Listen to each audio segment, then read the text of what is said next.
It's a year ago today, that's the 5th of May. It was the bank holiday Monday last year, 2008, when Stuart Purser was at home.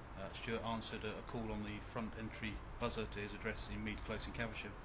When he came running down to the door because he thought someone was breaking into his car, he opened the door and was blasted in the face at point blank range by someone carrying a shotgun. Quite a horrific attack. It was clearly a pre-planned attack, targeted for Stuart, but unfortunately we've not been able to make sufficient progress to gather sufficient evidence to charge someone for this. How is Stuart now? Remarkable recovery. As I say, you think about point blank range, clearly it was dealt with as an attempted murder because my expectation at the time was that he was going to die. The family were expecting him to die. However, as I say, remarkable recovery, and following a number of operations he actually is now back living on his own in the community. So what stage are we at in the investigation? What do we know about what happened and what leads have we got?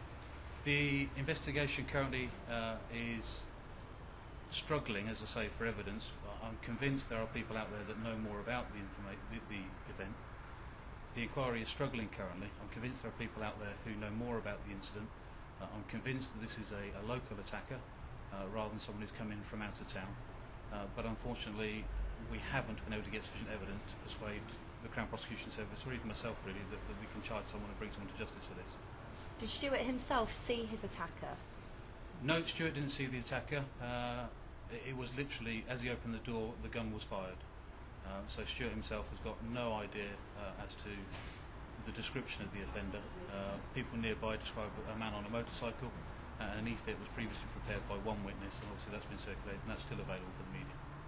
So this is still something that you're really pulling lots of resources into and working on? It's been a very frustrating inquiry. So a lot of time and effort has gone into it, and I know Stuart and his family and friends have been frustrated by the lack of progress, but I and Thames Valley Police remain committed to trying to capture these people and bring them to justice. And just speaking about Stuart and his family and friends, it must have had quite a profound effect on him and all of them. Obviously, an assault of this nature, whilst it hasn't killed Stuart, is life-changing.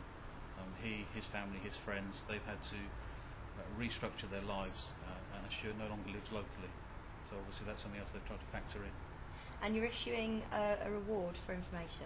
That's quite correct, yeah. Thames Valley Police are now offering a £10,000 reward for any information that leads to the arrest and conviction of those guilty of this offence.